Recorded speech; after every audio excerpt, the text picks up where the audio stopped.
part au Libéria où George Weah et son protagoniste sont au coudé-coudé. Oui, depuis le 10 octobre déjà, ils sont dans la phase des élections et c'était déjà pressenti parce que même les sondages, les tendances avaient donné les mêmes résultats, 43,83% pour, 83% pour George Weah et 43,44% pour Joseph. Donc aujourd'hui, ils sont à 0,44 et quelques de distance. Oui, hein. ils vont à un second tour des élections. Il faut rappeler 7 000 voix les départages. Oui, il faut rappeler que l'adversaire du président George Weah n'est pas méconnu du grand public. Il était le vice-président à l'époque. Donc Avant George. Oui, avant George. Sous Hélène. Oui, donc il a fait ses preuves aujourd'hui et ça prouve à suffisance qu'il y a des pays aujourd'hui qui se démarquent à travers la transparence des élections parce que c'est des élections qui ont été saluées par l'Union européenne et tous les observateurs. Les élections sont vraiment transparentes et aujourd'hui, je pense que le Libéria est en train de donner le bel exemple. Il faut challenger les gens. Ouais, mais en même temps, Yacine, au-delà du bel exemple, George Weah, dans son pays, ça veut dire qu'il ne fait pas l'unanimité parce que simplement, il n'y a pas de coup KO. Non, mais justement, en démocratie, c'est compliqué de faire un coup KO.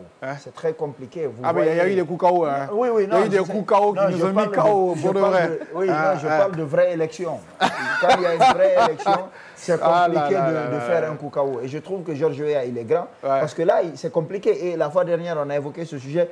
J'avais dit que ça me rappelle le Ghana. Récemment, le président qui est au pouvoir, il a gagné avec 50, et quelques. L'autre était à 49 et quelques. C'est-à-dire qu'il n'y a même pas une voix, c'est 0, c'est avec 0, qu'il a été élu.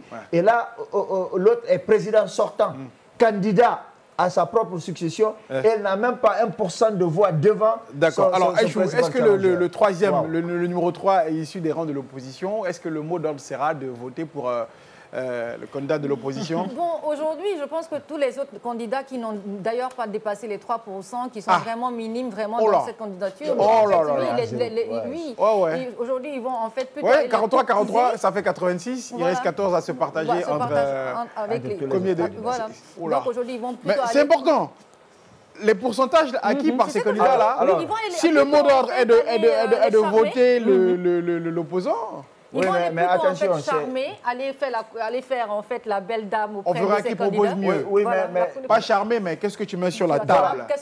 Mais le problème, c'est que ce n'est pas un calcul arithmétique. Ce n'est pas parce que des gens ont rejoint un candidat que forcément les électeurs vont voter pour. Ça fait partie. Ça peut faire partie, mais je pense que c'est le jeu démocratique. Le mot d'ordre, il est très important. Le mot d'ordre est important, mais quand c'est très serré... Ça dépend du quota de ministres et de secrétaires et de chefs de cabinet. Il faut faire très attention. Que tu comptes me donner. Il faut faire très attention aussi à ça parce que parfois les politiques font des deals.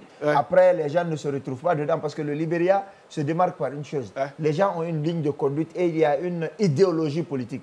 Est-ce que ceux qui sont plutôt des libéraux, s'ils vont avec ceux qui sont socialistes et tout ça. Ou peut-être qu'ils ont la nostalgie des années Hélène Johnson et Charlie. C'est possible. Mais juste pour ironiser, il y a, par exemple, on prend le cas de la Guinée, il y a un monsieur qui s'était présenté aux élections, c'est lui et sa femme seulement qui ont voté pour lui.